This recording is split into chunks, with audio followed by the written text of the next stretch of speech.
పసుపు సాగుకు గరపనేలలు శ్రేష్టం. పసుపులో అధిక దిగుబడులు సాధించాలంటే ఎరువులు, నీటి యాజమాన్యంతో పాటు సస్యరక్షణ చర్యలు సకాలంలో పాటించినట్లయితే మంచి దిగుబడులతో పాటు నాణ్యమైన పసుపును పొందవచ్చు.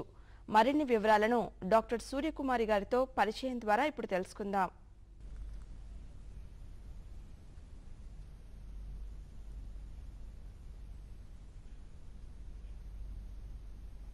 నమస్కారం, కార్యక్రమానికి స్వాగతం. ఈనాటి కార్యక్రమంలో పసుపులో అధిక దిగుబడికి సూచనలు అనే అంశంపై చర్చించడానికి డాక్టర్ వైఎస్ఆర్ ఉద్యాన విశ్వవిద్యాలయం ఉద్యాన పరిశోధనా స్థానం నుండి ప్రధాన శాస్త్రవేత్త డాక్టర్ ఎస్ సూర్యకుమారి గారు విచ్చేశారు. వారిని అడిగి మరిన్ని వివరాలు తెలుసుకుందాం. అసలు పసుపు యొక్క ప్రాముఖ్యత ఏమిటి? అసలు పసుపుని వాణిజ్యపరంగా ఏ విధంగా వాడవచ్చు? భారతదేశంలో పండించే సుగంధ ద్రవ్యపు పంటల్లో పసుపు అతి ముఖ్యమైన సుగంధ ద్రవ్యపు పంటగా మనం పేర్కోవచ్చు. ఈ పసుపు మనకేంటంటే మన సాంప్రదాయంలో ప్రాచీన కాలం నుంచి ఇది చాలా పవిత్రమైన సుగంధ ద్రవ్యంగా మన సాంప్రదాయానికి చాలా దగ్గరగా వాడుకలో ఉండడం వల్ల ఈ పసుపుని ఏంటంటే మనము ఈ ప్రపంచ దేశాల్లో మన భారతదేశంలో పండించే ఈ యొక్క పసుపుని ఇండియన్ సాఫ్రన్ అని, అలాగే భారతదేశ కుంకుమ అని కూడా పిలుస్తూ ఉంటారనమాట. ముఖ్యంగా చూసుకుంటే ఈ పసుపు అనేది వాణిజ్యపరంగా మనం ఏంటంటే భూమి లోపల ఉండే ఆ భాగం, ఆ యొక్క దుంపలు, కొమ్ములని వాణిజ్యపరంగా మనం వాడుతూ ఉంటాం. పసుపు విషయానికి వస్తే దీని ప్రాముఖ్యత ముఖ్యంగా పసుపులోని పచ్చదనం మనకి ఎంతో ప్రాముఖ్యం కల భాగంగా చెప్పుకుంటుంటాం. అంటే ఈ దుంపలలో ఉండే కుర్కుమిన్ అనే ఒక పదార్థము వల్ల పసుపుకు ఈ పచ్చదనం అనేది వస్తూ ఉంటుంది అనమాట.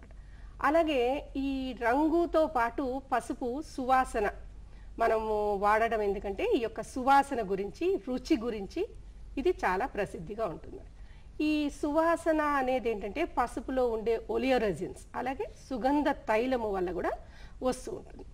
అయితే ఈ పసుపు ప్రాముఖ్యత గురించి చెప్పుకుంటే ఇది సుగంధ ద్రవ్యంగానే కాకుండా, అంటే మనం సుగంధ ద్రవ్యంగా దీన్ని ఆహారంలో రంగు, రుచి ఇవి ఆపాదించడానికి వాడుతూ ఉంటాము. అలాగే దీన్ని ఏంటంటే ముఖ్యంగా వాణిజ్యపరంగా కూడా దీన్ని వాడడం అనేది చాలా ప్రాముఖ్యత సంతరించుకుంది. అంటే పరిశ్రమలలో, అద్దకపు పరిశ్రమలలో రంగుల కోసము, అలాగే ఆల్కహాల్ పరిశ్రమలో, అలాగే ఈ సుగంధ తైలము, పసుపు నుంచి వచ్చే సుగంధ తైలము సౌందర్య లేపనాల తయారీలో, ఇంకా ముఖ్యంగా చెప్పుకోవాలంటే వీటన్నిటికంటే కూడా పసుపు ఔషధంగా మనకి ప్రాచీన కాలం నుంచి కూడా పరిచయం ఉన్న సుగంధ ద్రవ్యం. అతి ప్రాచీన కాలంలో కూడా ఆయుర్వేదం, యునాని ఈ యొక్క వైద్య శాస్త్రాల్లో పసుపుని మనం ఒక వైద్యంలో దీన్ని వాడుతూ వచ్చాం. అంటే ప్రతి చిన్నదానికి, అలాగే పెద్ద దీర్ఘకాలిక వ్యాధికి కూడా పసుపు అనేది ఔషధంగా వాడడం అనేది మనకి ముందు అనాది కాలంగా కూడా పరిపాటి. ఇటీవల కాలంలో పసుపు మనం ఏంటంటే ప్రతిరోజు కూడా ఈ రోగనిరోధక శక్తికి వాడడం అనేది కూడా మనం ఎక్కువగా చెప్తున్నాము. పసుపు ఔషధంగా దీన్ని ఎంతో ప్రాముఖ్యత సంతరించుకుంది. ఇది వివిధ రుగ్మతాలకు, అంటే మధుమేహం తగ్గించడానికి, రక్తపోటు తగ్గించడానికి, అలాగే కాలేయ సంబంధిత రోగాలు, ఎంతో ప్రమాదకరంగా చెప్పుకుంటున్న క్యాన్సర్ రోగ నివారణగా, అలాగే యాంటీ ఆక్సిడెంట్స్, ఇలా ఎన్నో లాభాలు ఉండడం వల్ల ఔషధంగా చాలా ప్రాముఖ్యత సంతరించుకుంటూ ఉంది. ఓకే మేడం, అసలు పసుపులో అధిక దిగుబడులు సాధించాలంటే ఎటువంటి యాజమాన్య పద్ధతులు పాటించాలి? ఈ మనం పసుపు ఇంత ప్రాముఖ్యమైన వాణిజ్య పంట కాబట్టి దీనిలో అధిక దిగుబడులు సాధించాలి అంటే మనం కొన్ని మెలకువలు కనుక ఖచ్చితంగా పాటించుకోవడం అనేది అత్యవసరం. అంటే ఈ పసుపులో మనం ఇంతకుముందు చెప్పుకున్నట్టు వాణిజ్యపరంగా కుర్కుమిన్ శాతము అధికంగా ఉన్నప్పుడు, అలాగే నూనె శాతము అధికంగా ఉన్నప్పుడు అది వాణిజ్యపరంగా మంచి పసుపు అనే దానికి పరిగణనలోకి తీసుకుంటూ ఉంటారు. అంటే ఎగుమతులకు కానీ, మన దేశంలోంచి లేదా మన వాడకంలో కానీ అటువంటి వాటిని నాణ్యమైన పసుపుగా మనం పరిగణిస్తూ ఉంటాం. అందుకని మనం ఇలా నాణ్యమైన పసుపు మనము పండించుకోవాలి అంటే రకాల ఎంపిక, మొట్టమొదట మనం ఎంచుకున్న రకాలు, అలాగే అంతకంటే ముందు కూడా మనం ఎంచుకునే నేలలు ఎలాంటివి, ఎటువంటి వాతావరణ పరిస్థితులు ఉంటే మనకు మంచిగా పసుపు వస్తుంది, అలాగే ఈ రకాల ఎంపిక తర్వాత ఎలా నేల తయారీ చేసుకోవాలి, విత్తనాన్ని ఏ విధంగా మనము ఎంత మోతాదులో వేసుకోవాలి, విత్తన శుద్ధి, అలాగే సమగ్రంగా ఎటువంటి పోషక యాజమాన్యాలు పాటించాలి, ఎటువంటి పోషక యాజమాన్యాలు పాటించుకుంటే మనం మంచిగా దిగుబడులు సాధించుకోవచ్చు. సో సరైన సమయంలో సస్యరక్షణ పద్ధతులు పాటించడము, అలాగే మనం ఏంటంటే కోతానంతరం కూడా అంటే ఎటువంటి సమయంలో దుంప తీతలో మెలకువలు, అలాగే దుంప తీసిన తర్వాత ఆరబెట్టడంలో మెలకువలు, దుంప ఉడికించడంలో మెలకువలు, ఇవన్నీ పాటించుకున్నట్లయితే మనము పెట్టుబడులను తగ్గించుకుంటూ మన యొక్క వచ్చే దిగుబడులను పెంచుకోవడానికి అవకాశం ఉంటుంది. ఇలా చేసుకుంటే మనం లాభదాయకమైన వ్యవసాయం చేసుకుంటూ అధిక దిగుబడులు, నాణ్యమైన దిగుబడులు సాధించుకోవడానికి చాలా వరకు మనకి సాధ్యమవుతుంది. ఓకే మేడం, మీరు చెప్పారు నేలల ఎంపిక, రకాల ఎంపిక ఇలాంటివన్నీ ఎంచుకోవాలి అని. ఫస్ట్ నేలలు అన్నారు. ఎటువంటి నేలలు అనుకూలంగా ఉంటాయి మేడం పసుపు పండించడానికి? వాతావరణ పరిస్థితులు ఎలా ఉంటే బాగుంటుందంటారు? పసుపు పండించడానికి పసుపు పంటకి బలమైన నేలలు అవసరం. అంటే మంచి సారవంతమైన నేలల్లో పసుపు మనం అధిక దిగుబడులు సాధించుకోవచ్చు. ఈ నేలల్లో ఎలా అంటే ఈ గరప నేలలు, నల్ల నేలలు పసుపు సాగుకు చాలా అనుకూలమైన నేలలు. ఎట్టి పరిస్థితిలో కూడా నీరు నిలబడే భూములు పసుపు సాగుకి పనికిరావు. కాబట్టి నీటి సౌకర్యం లేని భూముల్లో పసుపు సాగు చేసుకోకూడదు. అలాగే ఉదజన సూచిక 5.5 నుంచి 7 వరకు ఉండే భూముల్లో పసుపును మనం బాగా సాగు చేసుకోవడానికి అవకాశం ఉంటుంది. క్షార భూములు, అలాగే చౌడు భూములు పసుపు సాగుకి పనికిరావు. ఇక వాతావరణం విషయానికి వస్తే పసుపు ఏంటంటే ఉష్ణమండలపు పంట. కాబట్టి ఏంటంటే తేమతో కూడిన వేడి వాతావరణం ఉండే ప్రదేశాల్లో మనం పసుపును సాగు చేసుకోవచ్చు. ఈ పసుపు మొలకెత్తేటప్పుడు ఖచ్చితంగా 25 నుంచి 35 డిగ్రీల సెల్సియస్ వాతావరణం అనేది ఉండాలి. అలాగే ఏంటంటే నీటి వసతి అనేది ఉన్న చోట మనం అధిక దిగుబడులు సాధించుకోవడానికి అవకాశం ఉంటుంది. అందుకని ఏంటంటే మనము ఒక 1000 నుంచి 1200 mm వర్షపాతం సంవత్సరానికి ఉన్న చోట ఎక్కువగా పసుపు సాగుకు అనుకూలము. తక్కువ వర్షపాతం 600 నుంచి 700 mm వర్షపాతం ఉన్న తెలంగాణ రాష్ట్రాల్లో కొన్ని జిల్లాల్లో కూడా పసుపు సాగు చేయడం అనేది పరిపాటిగా ఉంది. కాకపోతే మనము ఇలాంటి ప్రదేశాల్లో కొంచెం తక్కువ వర్షపాతం ఉన్న ప్రదేశాల్లో చేసుకున్నప్పుడు ఖచ్చితంగా నీటి వసతి అనేది ఉండేటట్టు చూసుకున్నట్లయితే మనం మంచి దిగుబడులు పొందడానికి అవకాశం ఉంటుంది. ఓకే మేడం, అసలు పసుపుని ఏ ఏ రకాలు వేస్తే అధిక దిగుబడి సాధించడానికి వీలుగా ఉంటుంది? పసుపులో ఎన్ని రకాలు ఉన్నాయి? పసుపు మనము తీసుకునే దుంప తీత పట్టి అంటే కాల పరిమితి బట్టి పసుపుని 3 రకాలుగా చెప్పుకుంటూ ఉంటాం అన్నమాట.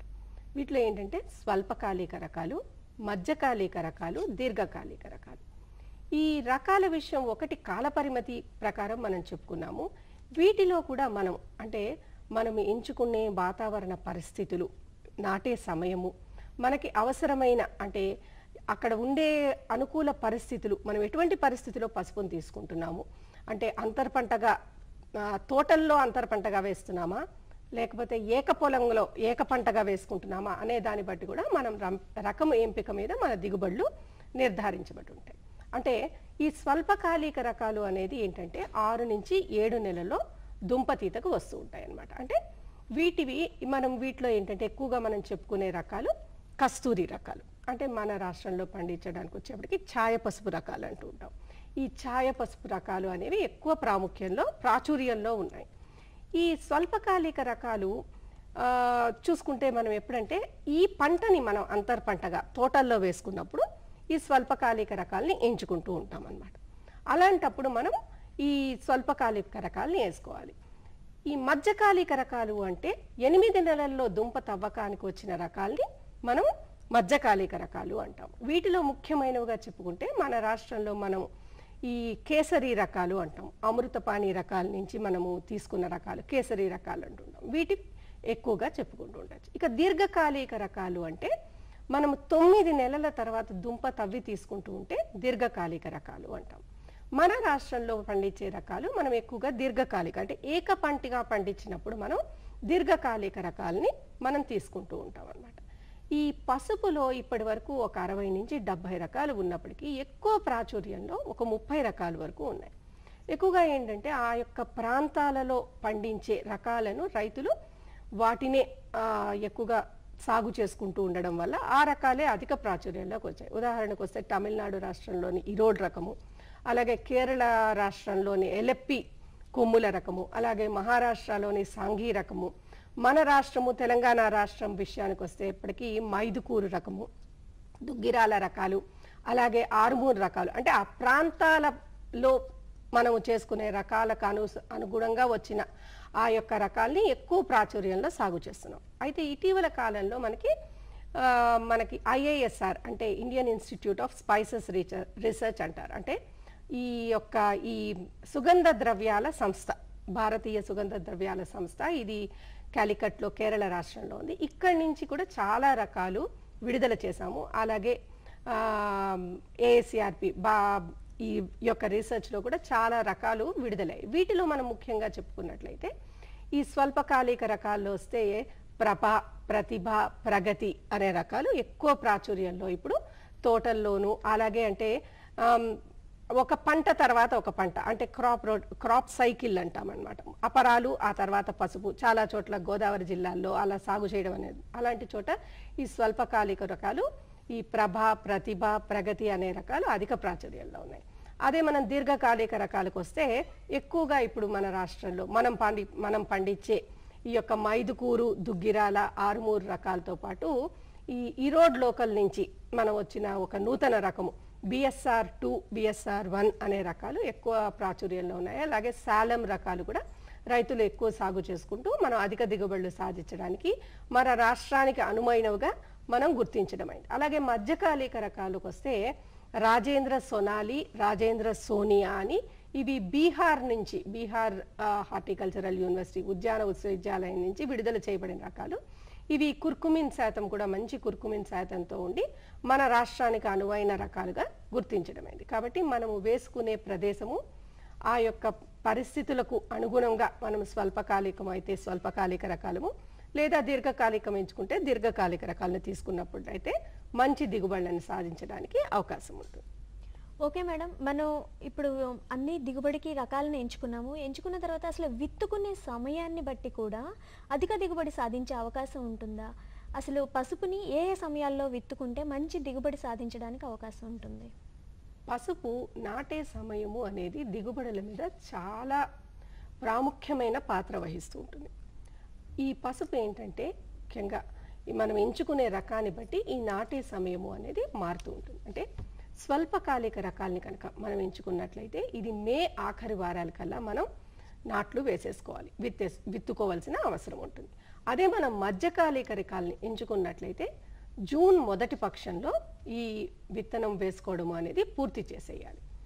అదే కనుక మనం దీర్ఘకాలిక రకాలను ఎంచుకున్నట్లయితే జూన్ రెండవ పక్షంలో మనం విత్తనం వేయడం అనేది మనం పూర్తి చేసుకోవాలి. ఎట్టి పరిస్థితుల్లో ఏ రకాన్ని ఎంచుకున్నప్పటికీ జూలై 15 తర్వాత విత్తనము అనేది పసుపులో వేస్తే దిగుబడులు తగ్గిపోతూ ఉంటాయి. కాబట్టి జూలై 15 లోపల నాటుకున్న పసుపు రకాల్లో మనము అధిక దిగుబడులను సాధించవచ్చు. కాబట్టి ఈ నాటే సమయము అనేది మనం ఎంచుకున్న రకాన్ని బట్టి మనం ఖచ్చితంగా నిర్ధారించుకుని ఈ నాట్లు అనేది వేసుకుంటూ ఉండాలి. ఓకే మేడం, అసలు పసుపుని ఎలా ప్రవర్ధమానం చేస్తారు?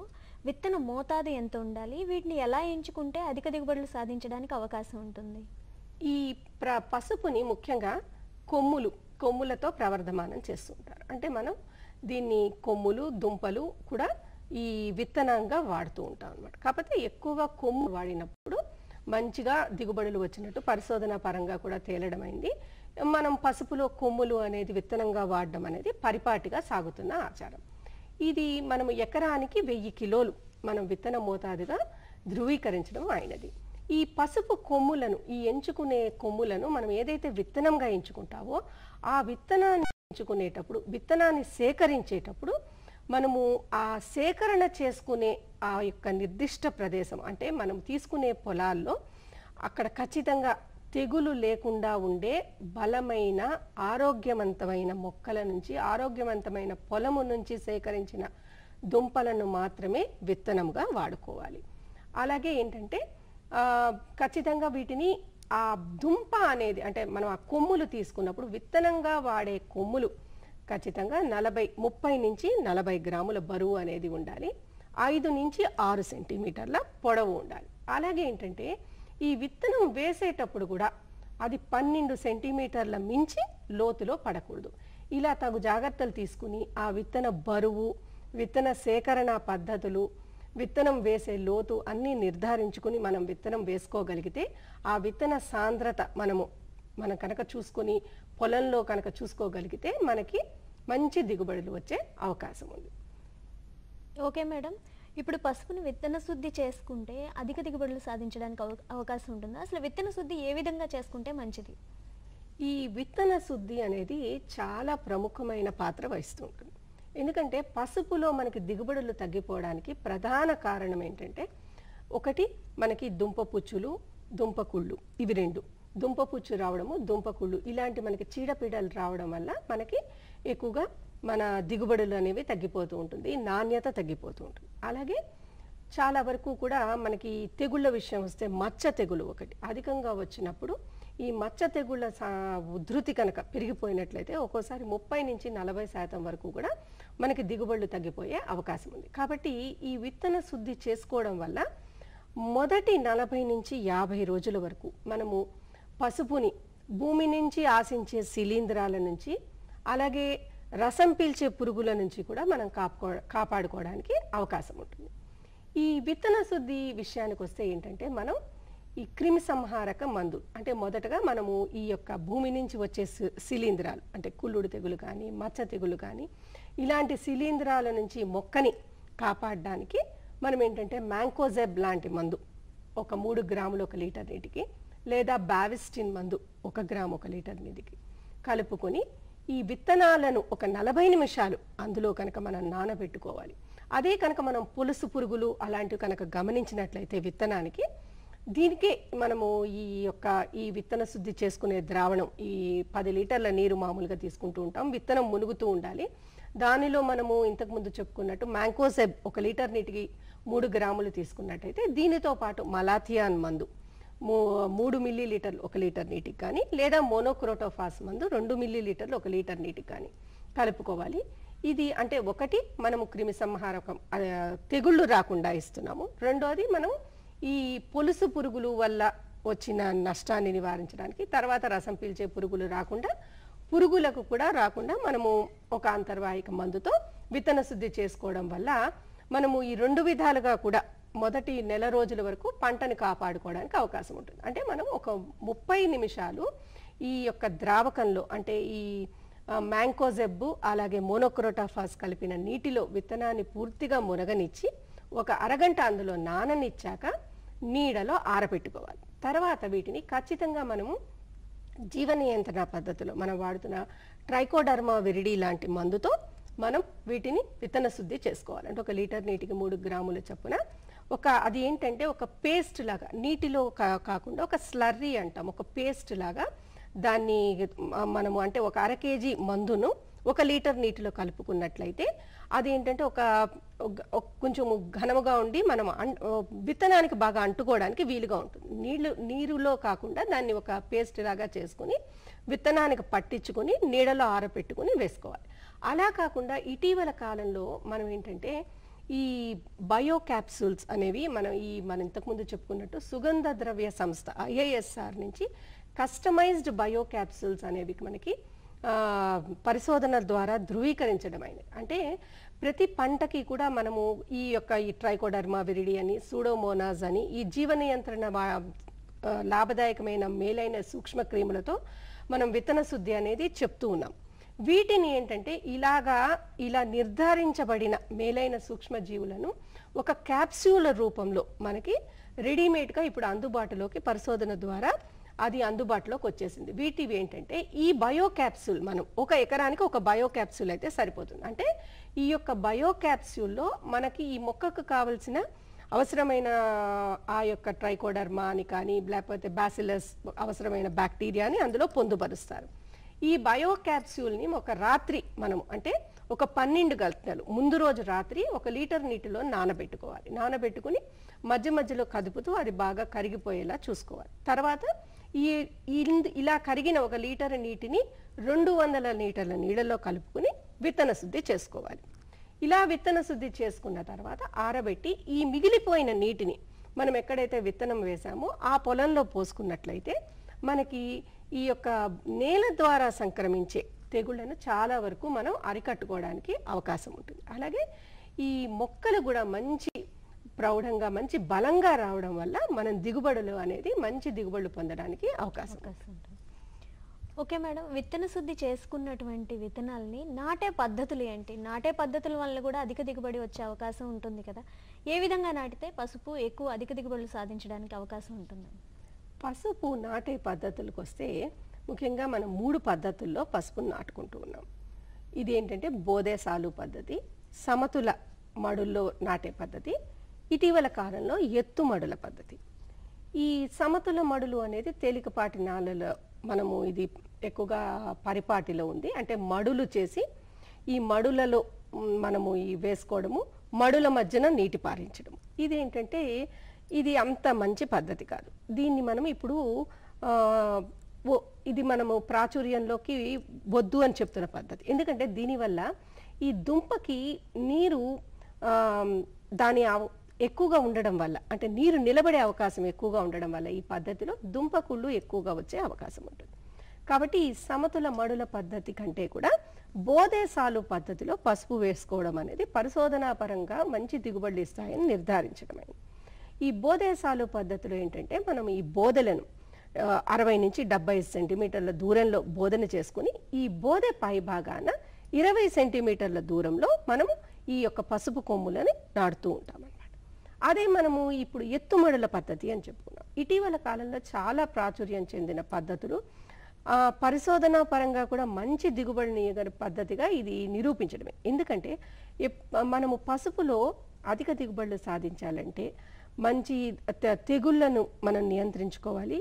భూమి ద్వారా సంక్రమించే ఈ నారుకుళ్ళు మనం నియంత్రించుకోవాలంటే డ్రిప్ పద్ధతిలో మనం కనుక పసుపును సాగు చేసుకున్నట్లయితే చాలా వరకు కూడా మనం ఈ కుళ్ళుడు తెగుళ్లను మనం నియంత్రించుకోవచ్చు.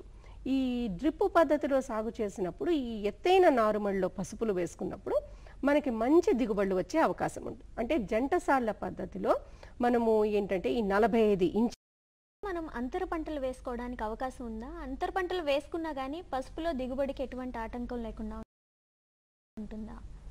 పసుపులో అంతర పంటలు అనేది ప్రాచుర్యంలో ఉన్న పద్ధతి. అంతర పంటలు వేసుకోవడము అనేది మనకి అదనపు ఆదాయం, రైతుకి అవకాశం ఉన్న చోట అంతర పంటలు వేసుకోవడం వల్ల మనకి పసుపులో అదనపు ఆదాయం వచ్చే అవకాశం ఉంది. అయితే ఇది కూడా ప్రాంతాల వారీగా అక్కడ ప్రాచుర్యం ఉన్న పద్ధతుల్లో అవకాశం ఉన్న వరకు ఇది ప్రాచుర్యంలో ఉంది. అంటే మనము ఆంధ్ర రాష్ట్రంలో చూసుకున్నట్టయితే ఎక్కువగా మనము గుంటూరు, కృష్ణా, ప్రకాశం జిల్లాల్లో, అలాగే ఉభయ గోదావరి జిల్లాల్లో మనం ఈ పసుపును సాగు చేసుకుంటున్నాం. ఇలా సాగు చేసుకునే ఈ యొక్క ప్రాంతాల్లో ఎక్కువగా మనం ఏక పంటగా మనం పండించుకోవడం అనేది పరిపాటి.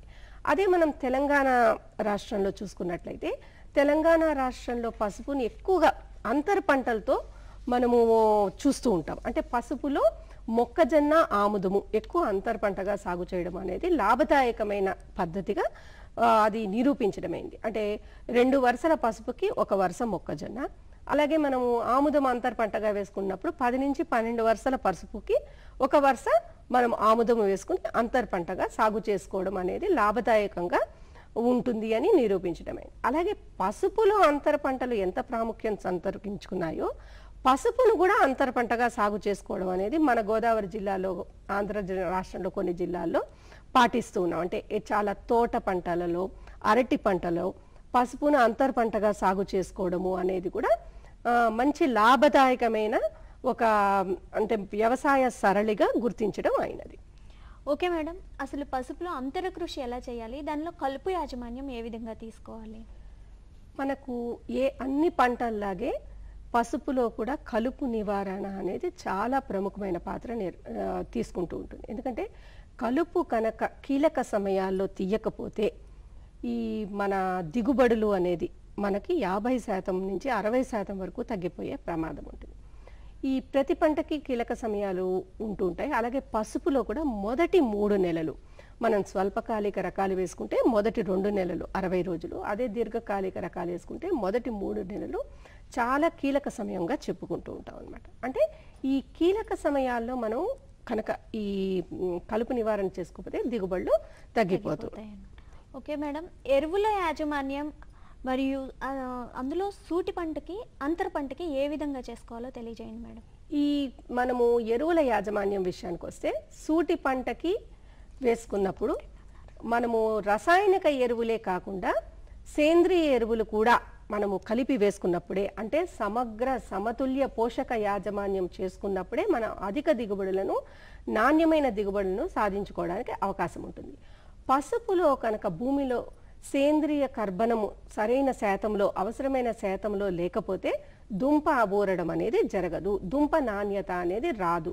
కాబట్టి మనం ఈ కర్బనము భూమిలో ఈ మన సేంద్రియ కర్బన శాతం పెరగాలి అంటే సేంద్రియ ఎరువులు కూడా వేసుకోవాలి. అంటే మనం ఏక పంటగా వేసినప్పుడు ఆఖరి దుక్కిలో మనం వేసేటప్పుడు 150 కిలోలు 3 బస్తాల సింగిల్ సూపర్ ఫాస్ఫేట్తో పాటు మనము 10 టన్నులు పశువుల ఎరువు, అలాగే 4 టన్నులు వర్మీ కంపోస్టు, దీనితో పాటు 200 కేజీల వేపపిండి, 25 కిలోల మ్యూరేట్ ఆఫ్ పొటాష్ అందించుకోవాలి ఆఖరి దుక్కిలో. తర్వాత మనం ఎరువులు అనేది ఏంటంటే 40వ రోజు, 80వ రోజు, 120వ రోజు 3 దఫాలుగా ఇస్తూ ఉంటాం. 40వ రోజు తొలి దఫా ఎరువులు ఇచ్చినప్పుడు మనము అందించే 50 కిలోల యూరియాతో పాటు 200 కిలోల వేపపిండి మనం ఖచ్చితంగా భూమికి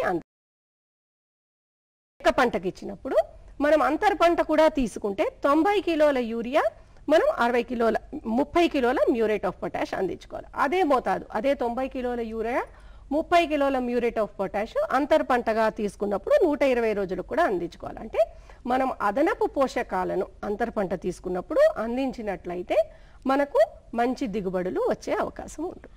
ఓకే మేడం, పసుపులో అధిక దిగుబడులు రావడానికి సస్యరక్షణ చర్యల గురించి చాలా చక్కగా వివరించారు. ధన్యవాదాలు.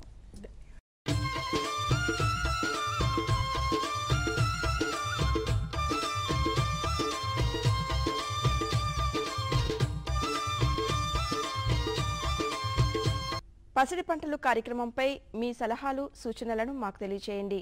మా చిరునామా డైరెక్టర్, దూరదర్శన్ కేంద్రం, పున్నమ్మ తోట, విజయవాడ 520010.